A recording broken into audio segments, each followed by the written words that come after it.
Hello viewers, welcome to the Staffers International T.V.E.T show, and today we celebrate girls in ICT, and the theme for this year's celebration is safety and access. On our today's show, we will feature a young phenomenal lady who is already breaking barriers in ICT. Today, we celebrate all the girls outside there doing ICT and breaking barriers. I just want to let you know that the sky is not the limit. Keep on fighting, you will be there.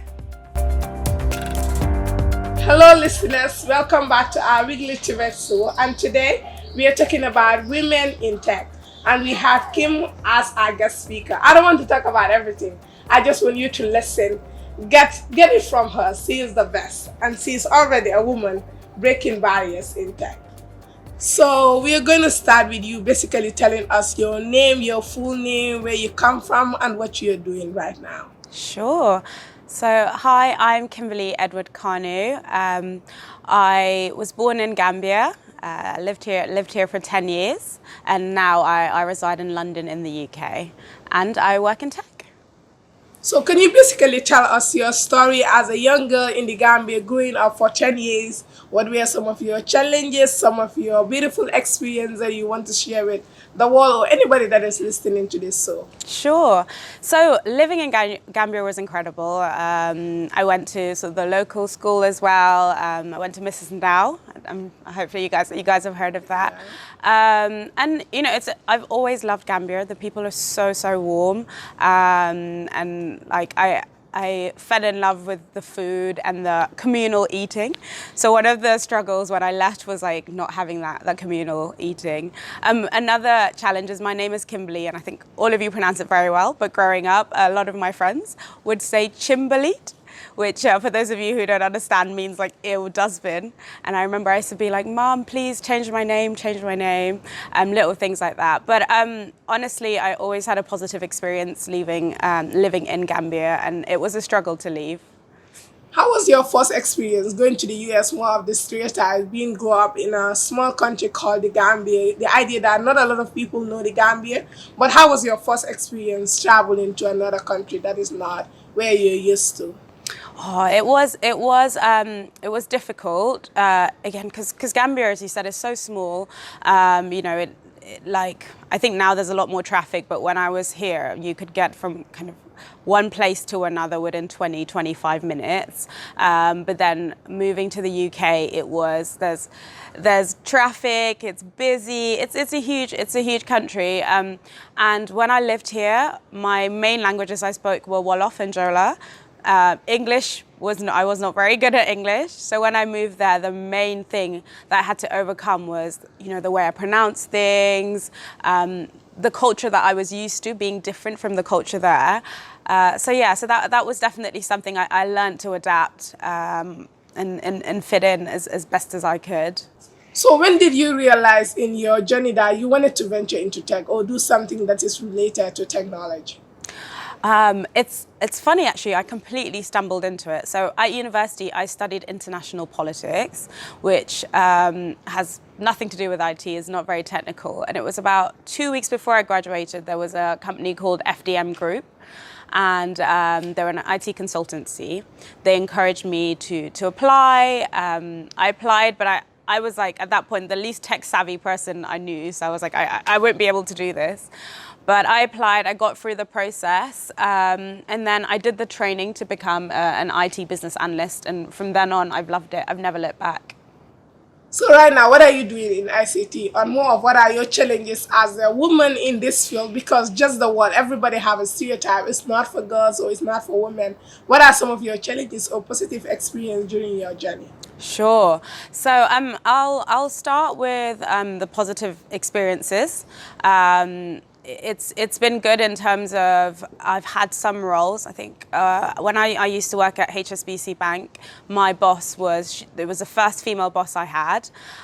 She was also from a minority background, and it was so lovely to see someone that is a reflection of me also working in the same space. And I think that's where we struggle in IT, that you're not seeing as many women or you're not seeing as many people from a minority background. So it was lovely to see that. And you know, she used to always she excelled at her role, right? So you could see that it wasn't this, she doesn't have the ability, she surpassed the ability for me, past some of the men as well. And then I guess in link to that, with regards to the challenges, it was not seeing a lot of people that were like myself, right? So a lot of the times I would have a meeting with 20 men and then just me. When I was working for the UK government, the UK Home Office, I think I was a project manager there. So this is my first job. And yeah, I had a meeting, 20 men, all kind of a lot older than me. And I felt a bit, you feel like the odd one in the room. Sometimes people speak over you. They tell you, oh, you remind me of my daughter, instead of listening to what you're actually saying. But it's one of those things that I think I learned to, how to speak to people and how to kind of make sure that they're aware that I know I have the ability to do this work, even though sometimes I'm faking it. You know, sometimes you have imposter syndrome. But I think the confidence and knowing I know this knowledge so I can speak out has made a difference. And with that, I'm hoping more and more girls do come into tech, because it's a mental thing as well of thinking, well, we can't do it, and we definitely can. I think if you look at basically what you're saying and have a connection with our staff, is basically say, even if the entire culture is saying you can't, or even if every single possible bad thing that is going to happen to you, you're going to keep going forward. I think most of the times as we grow up with girls in this culture, what comes to our mind most times will be, you're from an African background. If you go to another background, it is impossible for you to do whatever you want to do. And having just you talking about you have a background in public politics, and then converting to ICT, I think that is something great. So just to tell other girls that are listening to this show, or other people that might want to venture into STEM, what do you want to tell them? What do you want to know from today? Or maybe you don't want to venture into IT, but you have passion for other engineering fields. What do you want to tell them after listening to this show? You want them to go home having this in mind, or having this word from this conversation? Sure. I think one of the things it makes me think of, which is something my auntie used to tell me that my granddad would tell her, which was, if, for example, another person got a higher grade, so they got like an A star at school, and then my aunt or my mum got a C, my granddad would say, why did that person get an A? Is it because they have two heads?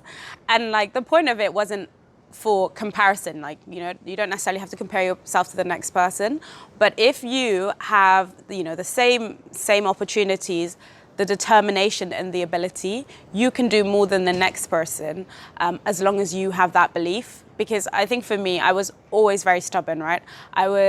Anytime they said, you can't do this, that made me want to do it more so that I could prove them wrong. So if there's one thing I would say, is be determined. Don't let people sway you. As you said, because the whole culture hasn't done it before, doesn't mean that you can't be that one person to make a difference. So I just want to conclude with this. What are you personally doing right now? I know you're supervising a group of people in ICT. Maybe you could tell us a background about your work and what you do. Sure. So I'm a squad lead for a team of about 30 people, all a lot more technical than me. So they're platform engineers. I've got 2 business analysts. What else have I got? Developers. So quite technical people, and I ensure that the workload that we've got, they are able to execute that. When they have blocks, when they have anything which is kind of in their way, I make sure that we can overcome those blocks. If I have to go speak to the right people, if I have to understand whether the technology is not possible, you know, that will help them in supporting what they need to do. I'm at the forefront of like whether we can meet these specific timelines, what you're asking us to do is possible or is impossible to do.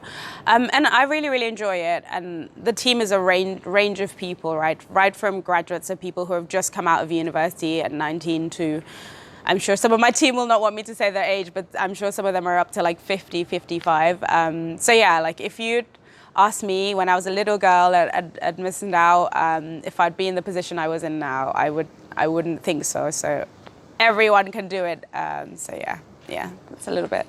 So we are breaking the barriers each and every single time because we know that we have young phenomenal ladies like this outside the world that are always doing their best and also setting the flag of the Gambia so high. Always the root and the foundation of where you come from is very important. So we are going in tech and we are going to explore and we are going to change and we are going to make the universe a better place. So it is nice having you on our show today. Thank you so much. Thank you so much. And yes, thank you, Gambia. We are so happy. Thank you. Access and safety means to me to promote and maintain gender equality and women empowerment, guaranteeing the inclusive of women in STEM and ICT. Access and safety means to me STEM learning to inspire young girls and women in STEM career. Access and safety means to me coding. Coding can be creative tools to have fun while learning new information. Access and safety means to me accessibility. We need access to the internet for a better world.